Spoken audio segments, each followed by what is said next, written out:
Welcome viewers. நம்ம இன்னைக்கு என்ன டாபிக் பார்க்க போறோம்னு பார்த்தீங்கன்னா, இப்போ கரண்ட்ல இருக்கிற இஷ்யூ தான்.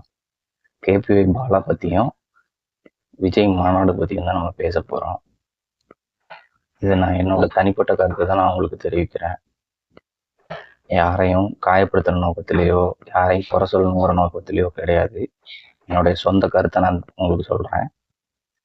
என்னன்னு பார்த்தீங்கன்னா, கேபிஐ பாலா ஒரு கண்டஸ்டண்ட்டாக வந்து அவங்க அதில் வின் பண்ணி ஒரு அடுத்தடுத்த ஸ்டேஜுக்கு வளர்ந்து இன்னைக்கு ஒரு நடிகராக இருக்காரு. அவரால் முடிஞ்ச உதவிகளை அவர் செய்கிறாரு. அதில் தவறுகள் இருக்கத்தான் செய்கிறது. இப்போ அதை ஒன்றா வெளியே வந்திருக்கு. அதை அவர் திருத்தணும் தான் நம்ம கேட்டுக்கணுமே தவிர்த்து அவரை குறை சொல்கிறதுக்கோ எந்த ஒரு இதுக்கோ நம்ம போக வேண்டிய அவசியம் இல்லை. என்றைக்கும் ஒரு நடிகராக பார்க்கணும்.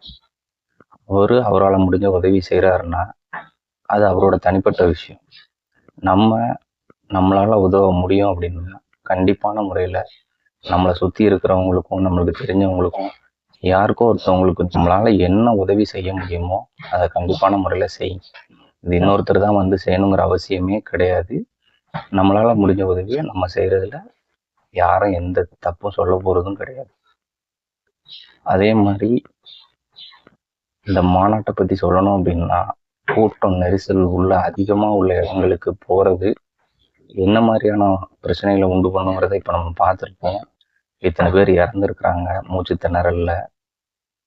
இதை அவாய்ட் பண்ணுறதுக்கு என்னென்ன பண்ணலாம் அப்படிங்கிறதையும் சொல்கிறேன். ஒரு இடத்துல நம்மளை சுற்றி ஒரு 1.5 அடி கேப் இடம் இருக்கிற மாதிரி உள்ள ஸ்பேஸிங்குள்ளே நம்ம போனால் மட்டும்தான் நம்ம சேஃபாக ரிட்டர்ன் ஆக முடியும்.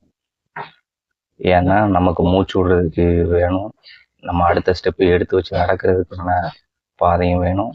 இந்த மாதிரி இதெல்லாம் இருந்தால் மட்டும்தான் நம்ம அந்த இடத்துல சர்வை பண்ண முடியும்.